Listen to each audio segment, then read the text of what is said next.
क्या आपने कभी सोचा है कि हमारे शास्त्रों में इतनी सारी कथाएं कहां से आईं? शिव की गाथा, विष्णु के अवतार, सृष्टि की शुरुआत, पाताल लोक और स्वर्ग लोक की कहानियां, ये सब हमें कहां से मिली? इन सब का उत्तर छिपा है पुराणों में। पुराण केवल कहानियां नहीं है, ये हमारे इतिहास, भूगोल, दर्शन और धर्म का जीवित दस्तावेज हैं। वेदों में जहां ब्रह्म ज्ञान और यज्ञ की विधियां हैं, वहीं पुराणों में जीवन को समझाने की कहानियां हैं जो सामान्य जन को सच्चाई के करीब लाती हैं। पुराणों का अर्थ और उत्पत्ति। पुराण शब्द का अर्थ होता है पुरा अपि नवम, अर्थात पुराना होते हुए भी हमेशा नया। यह ग्रंथ न केवल अतीत की घटनाओं का बखान करते हैं, बल्कि वर्तमान और भविष्य को दिशा भी देते हैं। पुराणों की उत्पत्ति तब हुई जब वेदों का ज्ञान आम जन तक नहीं पहुंच पा रहा था। ऋषि मुनियों ने अनुभव किया कि गूढ़ ज्ञान को कथाओं के माध्यम से अधिक प्रभावी तरीके से बताया जा सकता है। इसलिए उन्होंने कथाओं के माध्यम से वेदों और उपनिषदों के सिद्धांतों को प्रस्तुत किया, और यही थे पुराण। पुराणों के जनक और प्रकार।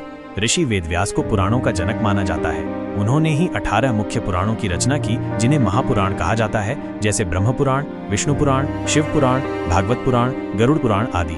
इसके अलावा 18 उपपुराण भी हैं जो विशिष्ट विषयों और क्षेत्रों पर केंद्रित हैं। हर पुराण किसी न किसी देवता, तत्व या सच्चाई को केंद्र में रखकर रचा गया है। जैसे शिव पुराण में भगवान शिव की महिमा, भागवत पुराण में श्री कृष्ण के जीवन की गहराई और मार्कंडेय पुराण में दुर्गा सप्तशती जैसी दिव्य स्तुतियां। पुराणों की शैली और उद्देश्य। पुराणों की सबसे खास बात है उनकी शैली। वे केवल ज्ञान नहीं देते, बल्कि कथा के माध्यम से भाव, शिक्षा, प्रेरणा और भक्ति जागृत करते हैं। वे मनुष्य के जीवन के हर पहलू को छूते हैं, जन्म से मृत्यु तक, धर्म से कर्म तक, जीवन के आदर्शों से लेकर परम सत्य तक। उदाहरण के लिए गरुड़ पुराण मृत्यु के बाद की स्थिति को समझाता है और भागवत पुराण जीवन के उद्देश्य को।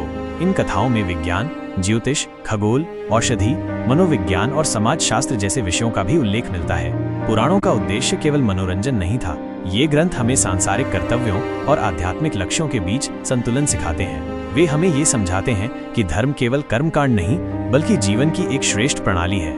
वे यह भी दिखाते हैं कि कैसे राक्षस का अर्थ केवल कोई भयंकर प्राणी नहीं, बल्कि मन के भीतर की दुर्भावनाएं भी हो सकती हैं। और देवता वे नहीं जो केवल आकाश में रहते हैं, बल्कि वे गुण हैं जो हम अपने भीतर विकसित करते हैं। पुराणों का महत्व। पंचम वेद। श्रीमद् भागवत में वेद व्यास स्वयं कहते हैं, मैंने वेदों का सार कथा के रूप में इस पुराण में समाहित कर दिया है। यही कारण है कि पुराणों को पंचम वेद कहा जाता है, क्योंकि वे वेदों की आत्मा को आमजन की भाषा में सहज और सुंदर ढंग से प्रस्तुत करते हैं। इन ग्रंथों को पीढ़ी दर पीढ़ी श्रवण, पाठ और कथाओं के रूप में संरक्षित किया गया। यही भारतीय परंपरा की सबसे अनूठी बात है। तो अगली बार जब आप किसी पुराण की कथा सुने, जैसे सत्यनारायण व्रत कथा, दुर्गा सप्तशती या कृष्ण जन्म की लीला, तो जानिए कि ये केवल कहानी नहीं, बल्कि वेदों की आत्मा है, एक दिव्य दर्शन है जो आपकी आत्मा को जागृत कर सकता है। यही है पुराण, ज्ञान, भक्ति और कथा का ऐसा संगम जो हजारों वर्षों से न केवल जीवित है, बल्कि हर युग में प्रासंगिक भी।